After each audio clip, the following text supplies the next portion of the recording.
Good afternoon, everybody. Hopefully you're having a wonderful day today. As Brad said, my name is Sean Hunter. I've been with Turnkey for about 6 years now, going on 6 years in April, and enjoyed my time here. I handle everything from Dynamics GP reporting to the implementation of Dynamics GP, training, all-around support, everything along those lines. So just a little bit of my background here up on the screen just so you guys can see before we get started here. So my main focus whenever I'm in here is the supply chain area, so this fits my area of expertise fairly well, so hopefully I can answer any questions and such as you guys submit those. And then of course I'm behind the scenes working on reporting side of things also, so you'll see a few of those things as we go through. So as Brad stated, don't hesitate to ask questions as we move through this, and we will answer those to the best of our abilities at the end of the session today. So let's go ahead and let's get started. So the agenda, what I'd like to cover today for our webinar is what are Dynamics GP requisitions and their benefits, some of the requirements that go into being able to use the requisitions in GP, some of the concepts for using requisitions, and then a demonstration of requisition entry. So we'll get through those, and then we'll get to the Q&A right at the end of it. So without further ado, let's jump right into it. So what are requisitions in Dynamics GP? So requisitions are basically your first layer to your purchasing process. So it's a new transaction type available to your users before a purchase order is ever created. And the benefit there is that it allows you to be able to create and use these as kind of the first layer, the first instance of the recognition that something needs to be purchased. It could be department that's submitting something that needs to be purchased. It could be your manufacturing process submitting that they need raw materials. It could be a multitude of different things that go into actually fulfilling the need of purchasing. And the requisition just adds that capability at the very beginning. So it's used to make the decisions on items to purchase, ranging anywhere and everything that you could imagine for the purchase process. And it's, again, where I see this used and where it really fulfills the need of companies who have taken advantage of it now is that it replaces that I need this email that you get that's a manual process outside of the system, or even the manual paper forms where people are, worst case scenario, putting a Post-it note on your desk that says, hey, can you order more of these? So that's where this really fits into the area of what you could use it for, what are requisitions in GP. And they'll show up for you once you start utilizing the system and once you've upgraded to the appropriate version, which I'll cover here as we go through. One of the things, and if you've seen it as you've implemented GP, is whenever you've looked through any of the training manuals, or if you remember some of the old course guides, or if this floats around other places too, the general flow of purchasing before requisitions was kind of this area that you see there in the middle where you started at enter purchase orders and moved through. Requisitions fits in over on the left-hand side. So you end up with entering a purchase requisition, submit for approval, create the purchase orders from the requisition. So it just adds an extra two-layer process on there. And we'll go through kind of how those function in that regard. But again, it's the keeping a transaction outside of the formal purchasing process as much as possible. It's still a part of your purchasing process, but it's more of that thin experience. So this is just kind of where it fits into the grand scheme of things within it. So the benefits of using requisitions is that it's a very light experience available for limited users, or full users, or even self-service users if you're knowledgeable in the lingo that's used in the GP user space to date. So it's a very light experience, and I'll demonstrate how that works. But think of it in this way: when somebody gets in and they request items, they may not be knowledgeable to the stance that a purchasing agent or a purchasing manager is. So they don't exactly know the item number, who it's purchased from, maybe even the cost that goes into it, the unit of measures, description of the item. It could be a multitude of different things that they don't know about the key data within your system. So the benefit there is that the requisitions add that layer on top of it where now you can have a user get in, enter in a requisition, an actual document into GP for tracking and reporting and all of those things, for submission, and they have a very, very clean experience where they can say what they need, hopefully put in enough information to allow the purchasing person to then move that on to a purchase order. What else does it add to it? It adds an inexpensive option to include others in the purchasing process. And I say inexpensive is because this does fall under the lines of you can have self-service users and limited users access and utilize purchase requisitions. And they are a lot cheaper than a full user. Granted, they don't get all of the bells and whistles that a full user gets, but chances are that individual doesn't need it. So, whereas before it was kind of a limitation of we really don't want to spend the capital on including this user as a full user, we'll just keep them outside of the system and they'll give it to such and such individual and they'll key it in for them because they are a full user and they do all these things. Now it becomes more of one of those things where, okay, we can afford it at this point because there are cost-effective ways to do it, and now we can get those individuals in to start being a part of the actual purchasing process. So it's an inexpensive option, and we can get you pricing on that, but it is substantially cheaper to allow a user to get in and work with purchase requisitions in the system as either a self-service or a limited user.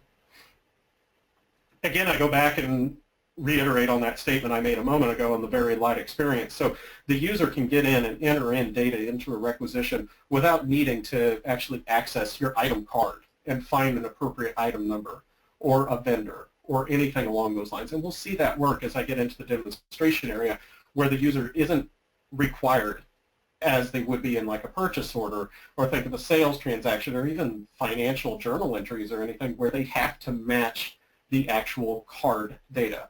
So they'll be able to key in the information that they know. Maybe they found it in a catalog somewhere. Maybe the item doesn't even exist in the database yet. But with that in mind, they'll be able to enter in the data that the items that they need without necessarily being tied down and having to go out and search for the item and have that full experience. They can really just key in exactly what they need, and then it's relied upon for the purchasing agent or the next person in the step that's going to generate the PO to locate the item, make sure that the card data and all appropriate information is in place before the purchase order is generated.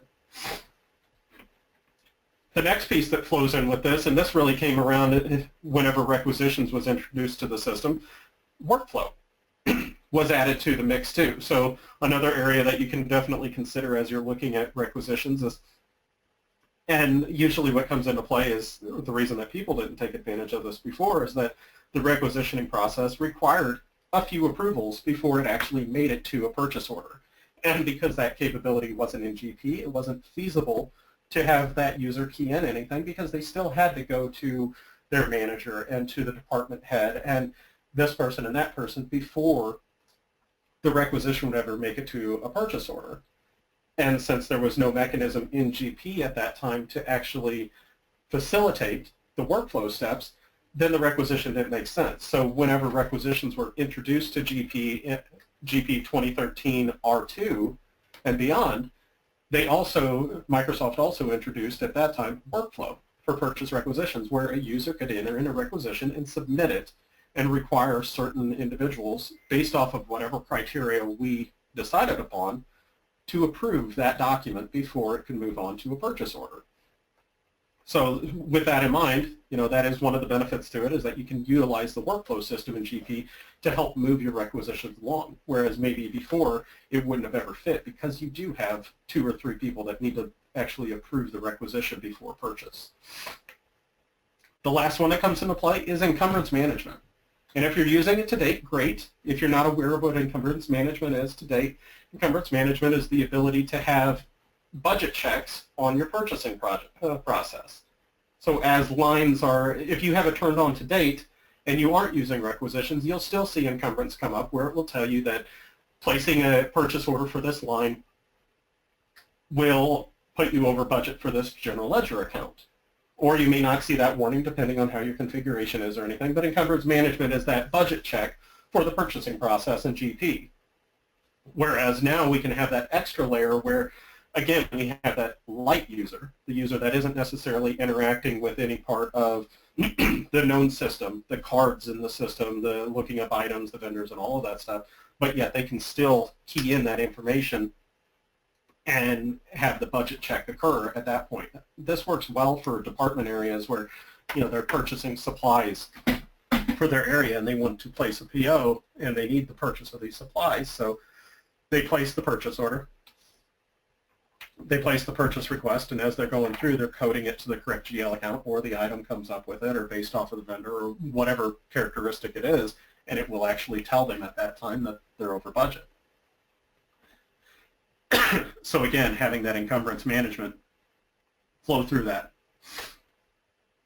So there's more benefits, and by all means, we may find out that there's more benefits, you know, as we go down the road for this and everything. But these are just some of the common ones that I've ran into up to date, and things that I could think of that help go above and beyond it. But just some of the different things that I've heard over time. So the next area, you know, for requisitions, are what are the requirements to use requisitions? What do we need to be able to work with requisitions in GP? Well, once you own GP, you do have to be on a version of that is either 2013 R2 or later. So if you're not familiar with 2013 R2 up to date, that's the one where they changed the look and feel a little bit of the system and added a few different things into it, the ribbon up at the top and things of that sort. But the main things that they added at that point, again, was the workflow for certain transactions and the requisitions at that point also. So you do have to be on GP 2013 R2 or later. All users have to have either a self-service, a limited, or a full user in order to use requisition. So again, there's no limitation on the type of user that can actually access this, which is kind of cool because you've got users that would normally have an inquiry lookup only, or only be able to get into doing time cards and stuff, that can actually key in what's considered a transaction in GP, which you wouldn't normally expect from one of those types of users. Because, but again, because it's kind of the preliminary purchasing process and it's a very light experience, it falls under those categories there. So again, back to that inexpensive option there of being able to take advantage of those self-service and limited users to be able to get somebody access to the purchase requisitions.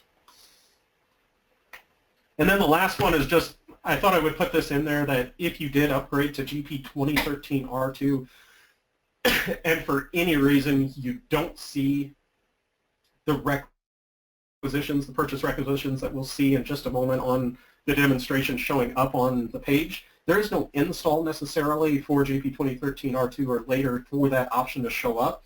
But there have been known cases where whenever somebody upgrades, the roles don't automatically assign themselves to maybe your custom security roles and such, or there's been other cases too where they just don't exist yet and they have to be recreated and such. So just a couple of things to look for there is that the ESS purchase requester is the new self-service purchase requisition security role that's added to the system.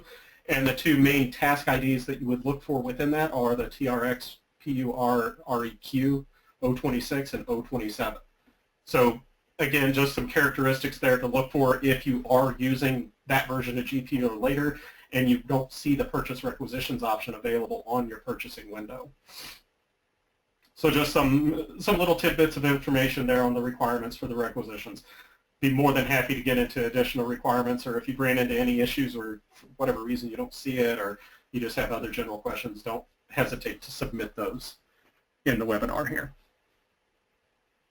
And that's really it. Once you upgrade to 2013, there's no additional licenses or purchases or anything that you have to worry about getting for it. It just shows up and it's available to any of your current users. The only additional requirements that you would have is if those users that are going to be using purchase requisitions were not already a part of your user count.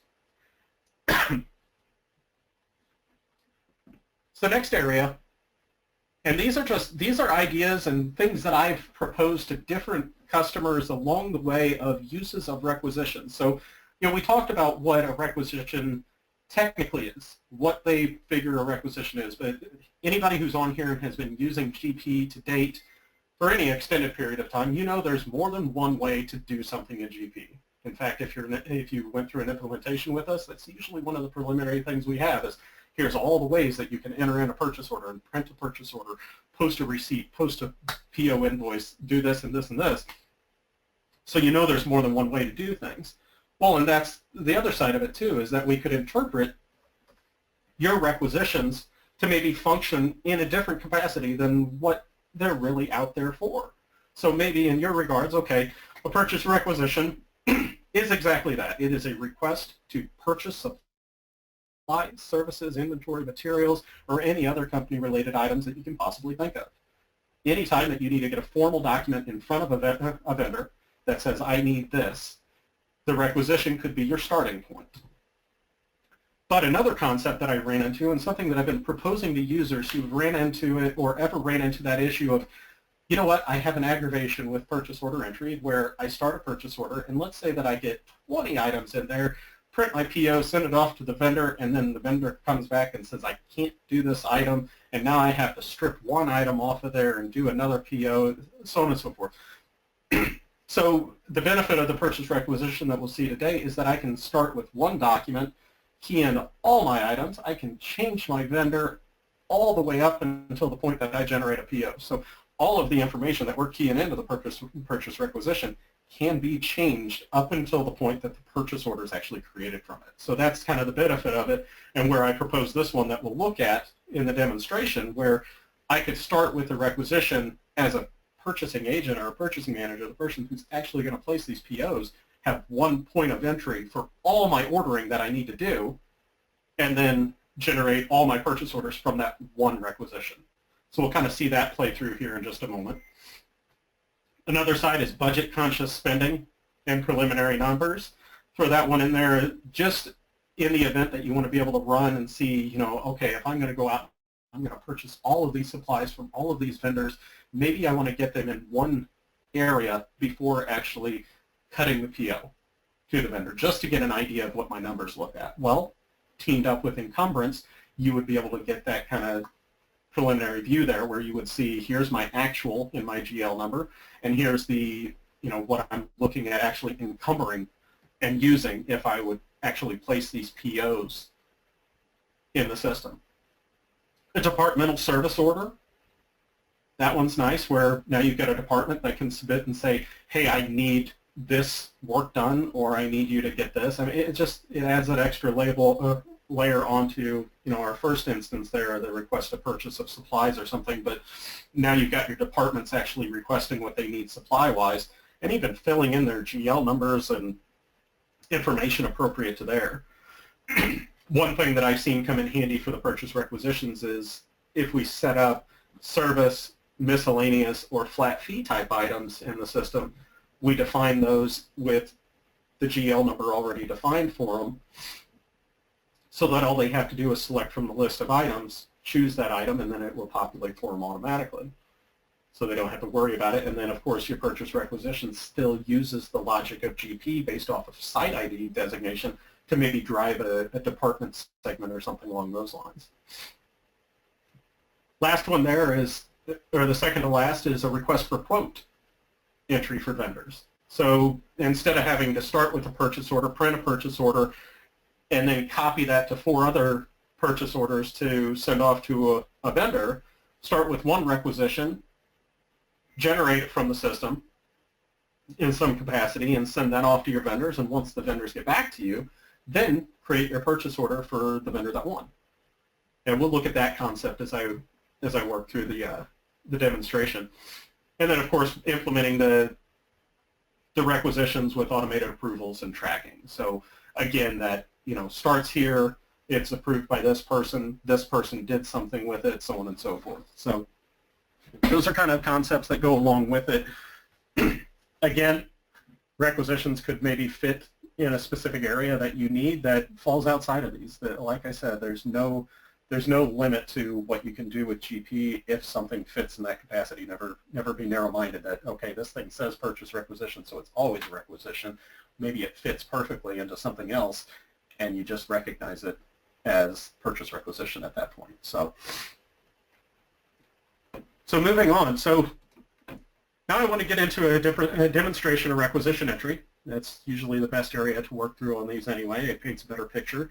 I could talk about it for an hour, and I think you get more benefit, though, out of actually seeing it. So that's where I'm going to work into next. Again, submit your questions as we go through this. I'd be more than happy, once we ask questions and things like that, to go back and revisit something that I cover as I move through it. So let's get into it. So let's pull it up here. So I'm in Dynamics GP, and what you guys are seeing here is actually Dynamics GP 2016 R2. So if you see anything, any bells and whistles that are above and beyond what you've got right now, I just wanted you to be aware of the version that I'm on. I always like to show the latest and greatest in any one of these, of course.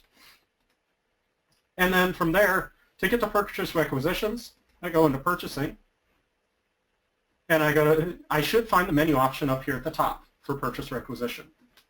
Again, like I said, if you get into your system and you don't have that option available, chances are your user security just has not been configured yet. So again, especially if your company has done any type of custom security roles, custom tasks, modified any of the existing security roles and things of that sort, there is a good chance that you may not have that option just show up. I ran into a customer recently that had that. So fall back on the information that was in the previous slide there, which Brad will put up and make available to everybody on the webinar.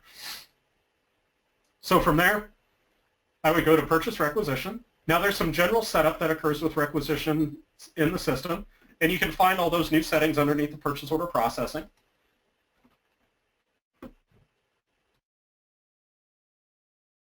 So if I get into the purchase order processing window, you can see here I can actually set up my new numbers at the top for my requisitions.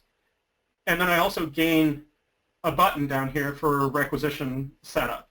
And from there I can define and say some additional things about the requisition entry, which pretty much function the same way as some of the options for the purchase order entry side. So I can define, what date is it going to use, what is the site, which vendor should it select at that time. This one's kind of nice because you could have it do kind of like the automatic purchase order generator does for you.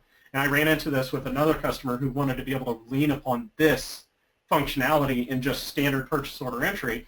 If I have those set, then it's going to go out and instead of drawing from the site's primary vendor, it's just going to pull and grab any vendor that's out there from any one of those items in its setup. So that's kind of a nice thing. And then the last one here is the cost selection. The vendor with the last originating invoice cost, you could use the item's current cost, standard cost in the system also. And then we can, of course, set up and say who can access what. So in this case, I'm logged in as the SA. I would access everything. But then for some of these other users and everything, can they only access their information, which is nice. So you've got limited and self-service users that can only access their requisitions. Or maybe they play a bigger role than that and they're actually doing the next step with the requisitions so they can access all of them. So there's a setting there that would prevent them from getting into anything that wasn't requested by themselves. This also allows them to enter on behalf of somebody else. So we'll see that where whenever I get into the requisition entry, I can actually change the requested by as SA, and I as a manager am entering in a requisition for somebody else because maybe they're out of the office or something along those lines.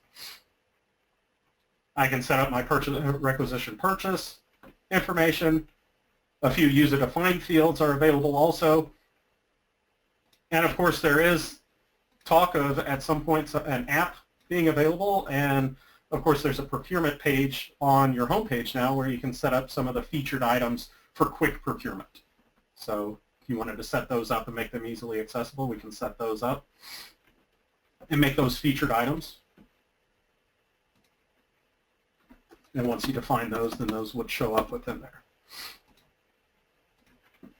So just some of the preliminary setup you would worry about there.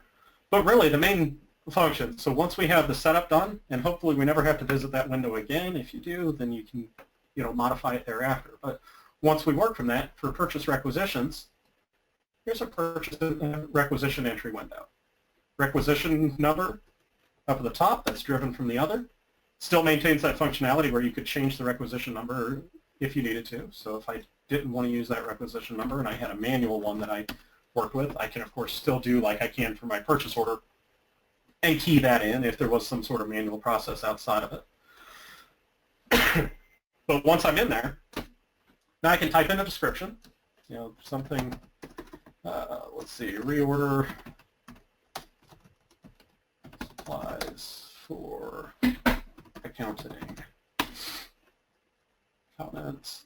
So again, those comment IDs that we can program to the system, or we can just plug something in here. Again, this information can transfer to my purchase order. So a lot of this, if you're familiar with your purchasing process, a lot of these fields flow through to my purchase order. So here I can fill in my comment ID or my comments.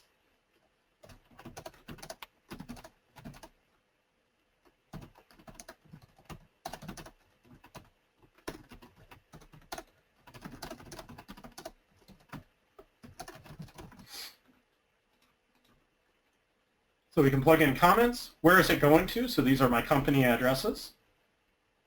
So is it going to the primary? Is it going to our warehouse? Which ship to address should it use at that point?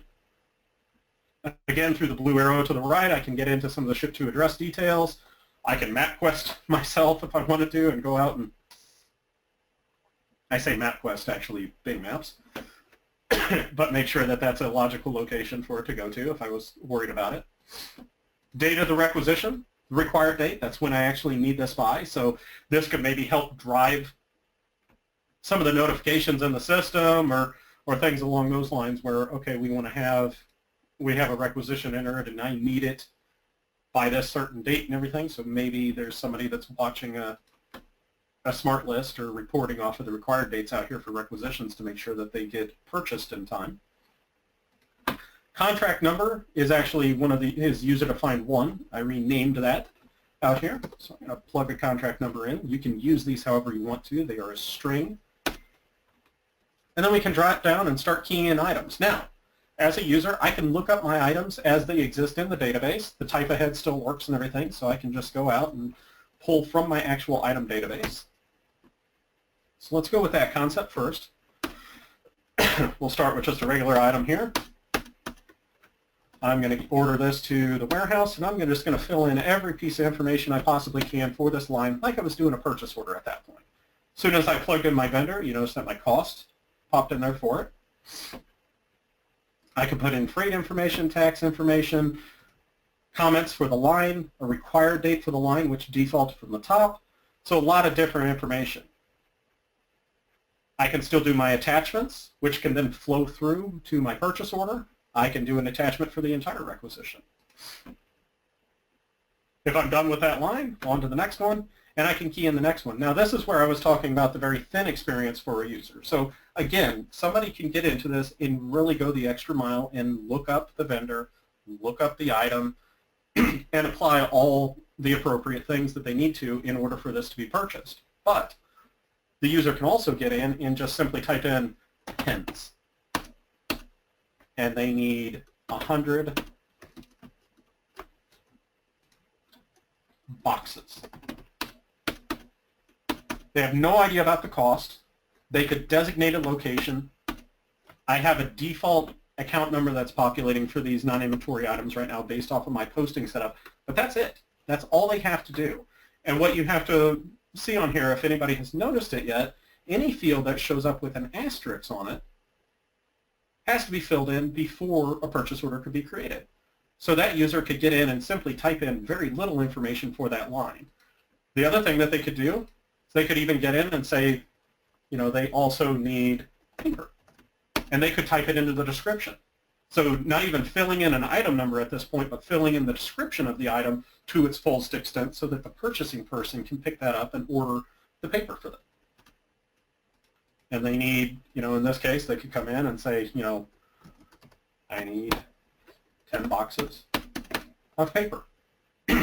So back to that concept, that thought that this is a very thin experience for whichever user is interacting with the system. And what that then does is that after the user is done with it, if they have no other changes that they need to work on with it, they can then save this, come back to it and work on it, or really the next step in the process is to hit submit. That's our flag to let somebody know that they should look at it. And let's say that I was logged into the system as a light user, as a user that doesn't have access to purchase order entry. So in order for this user to flag that this requisition is ready to go, they would hit submit. That saves the document and moves it to a status of submitted, and then somebody could pick it up thereafter and update the information that they need to in order to purchase that specific item and that specific information. So it's submitted at that point. Now the other part that could be in here is the submit could actually be linked to that workflow in GP, where now this could be routing through the workflow and people could be approving it as it moves through. The way I have this configuration set up right now is outside of the workflow process, where it's a thin experience where somebody enters a requisition and submits it, and then the approval process at that point is somebody to come in and hit purchase on it. So if they were ready to, they could come in and create a purchase order directly from this. And what it's going to do is, before I can actually purchase pens or paper, I'm going to have to fill in that appropriate information before it can flow through. So here, if I hit purchase, same window we get from the sales side of the system. If we were creating a purchase order from a sales order, we get the purchase order preview. So, and it starts to come up, okay, I got 2 red X's on here where it says, hey, we've got no item number for this one, so we need some sort of item number for that one. I'm probably going to need to go back and fix it before we try to purchase this one in the first place.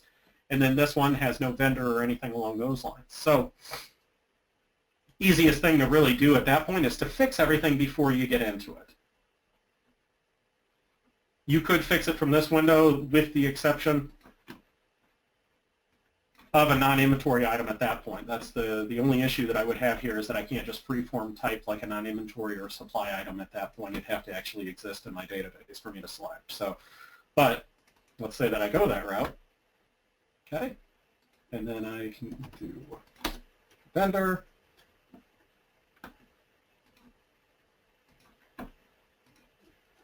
And I'm going to get this one.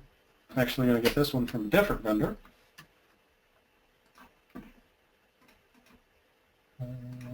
Trust Company is a good guy. Okay, so now I've got 2 purchase orders that are going to come out. Shipping method doesn't exist. It's just giving me a warning there that, hey, you're about to create these without a shipping method. Anybody who's aware of how GP wants to function with those types of things, the shipping method is usually important to help drive which type of tax is going to be associated with it and such. But from there, everything looks good. No red X's on those. So I'm going to create a purchase order for Fabricam for 12 volt and the SD RAM, and then another one for the pens from Greenwood. And then I generate.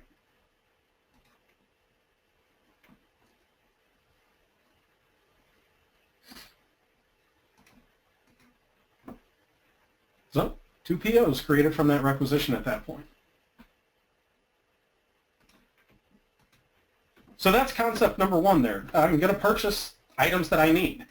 Another one that I mentioned is, okay, maybe some sort of manual purchasing sheet for all the different items that we need. So we do a reorder sheet. This one's going to go to the warehouse. Maybe I know a contract number for it or something along those lines. And now I'm going to go through and I'm just going to key in all of the different things that I need at this point.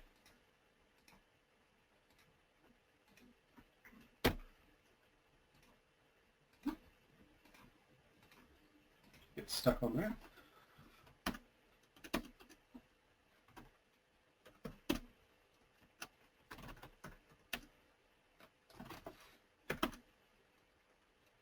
Order one from there, and then we're going to go through, we're going to order some other information, this one.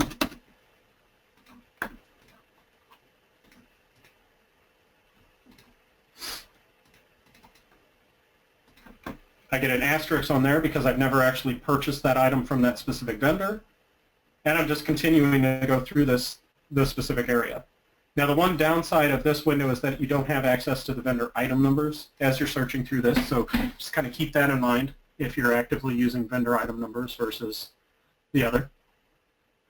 Granted, you could do something where you switch it over to the vendor items and then you're searching by that specific vendor at that point to do it, but there isn't just a toggle between the two or anything along those lines.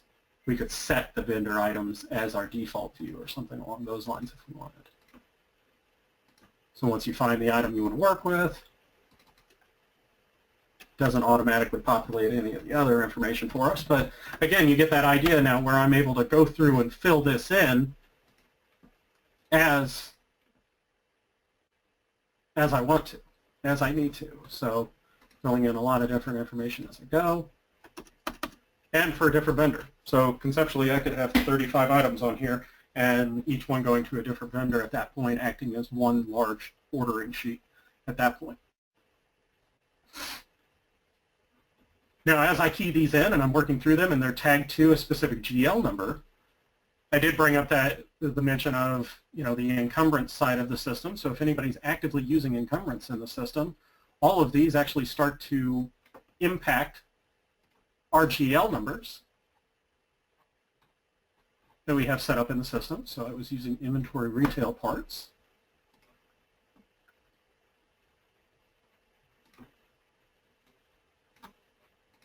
And here's my requisitions that I've been playing around with during the session here. So you can start to see where those things start to impact on these.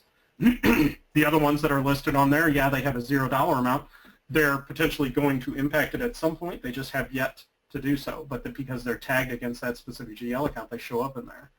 So again, back to that affecting the GL view at that point.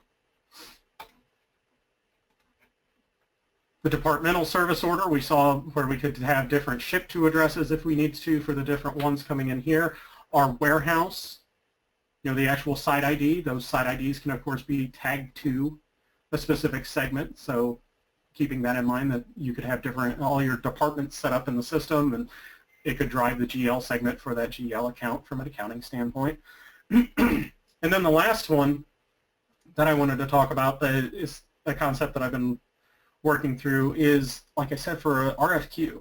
So again, if we didn't know who the vendor was for any of these and we wanted to find out who we could purchase these items from, we had somebody in mind for them, but we weren't quite sure yet, maybe we leave the vendor blank for those, no pricing or anything along those lines, and then we rely upon sending this information to a vendor. Now, one of the downsides with requisition entry is that there is no print right out of the system for it. There's no control print. There's no actual document that prints for this specific transaction itself, which means that we could rely upon out-of-the-box smart lists.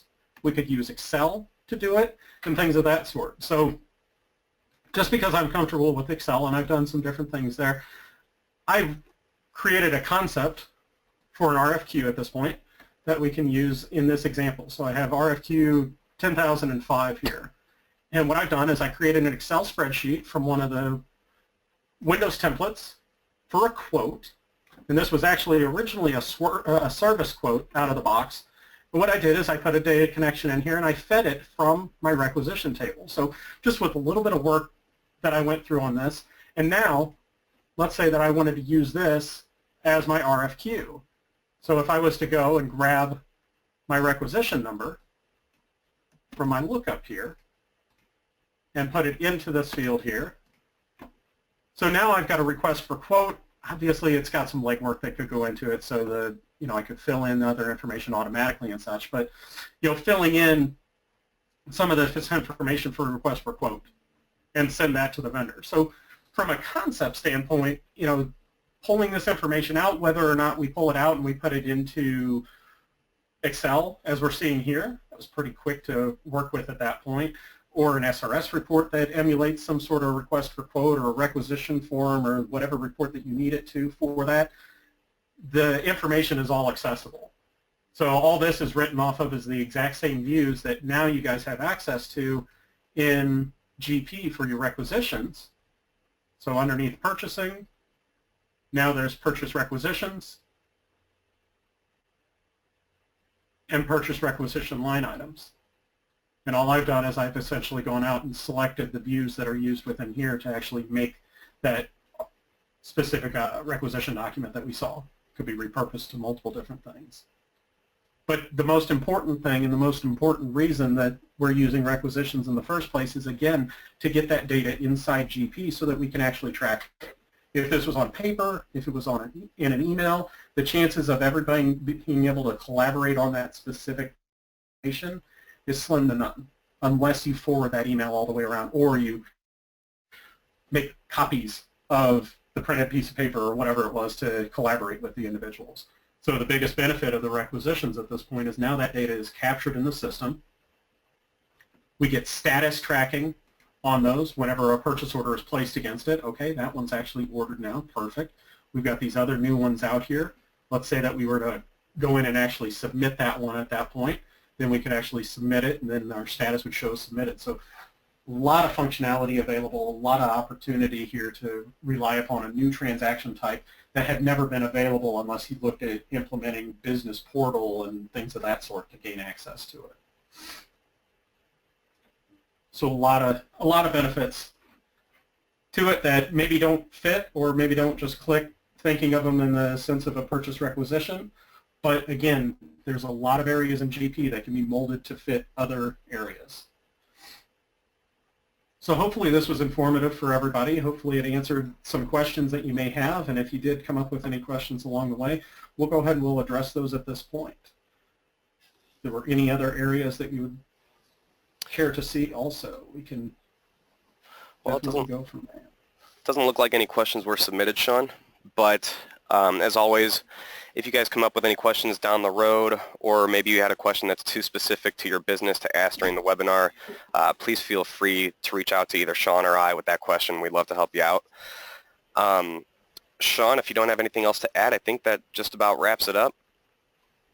I think so, yep. I wanted to leave enough time for any type of Q&A here at the end that individuals may have and go from there. So, you know, by all means, we'll give it just a couple seconds here, and you can, if you do have any additional questions or need clarification on certain processes out there, by all means, let's get them in. If not, then yeah, I am done for today, and I do appreciate everybody's time on this, and look forward to working with anyone in the future. We do have another question, Sean, and it is, what if you have what if you have more than one location that is shipped at a time? Meaning they place an order for 5 locations with one vendor. Then the driving factor on that would be you would have 5 separate lines on the purchase requisition. So back to my example here, the reorder sheet. If I needed to order a 12-bolt for not only warehouse but other locations, I would repeat that 5 separate times, just as I would on a purchase order. So if I needed 5 from another site, drop down to another line here and say that I've got 5 of those that also need to go to south at that time also. So it would just be a repeat of it, and then you would end up with a purchase order either by site, depending on how you have it set up, or you would have a purchase order by altogether. And that's in your setup out there on how you actually want to do those. Do you want to do a purchase order with all, you know, multiple sites on one, or if you want to split the purchase order out into separate POs?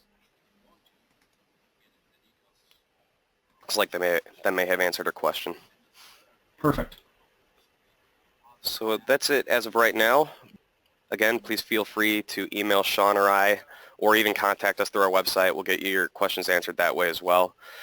But for now, I think that wraps it up. So thanks again, everybody, for joining us, and I hope you all have a great afternoon.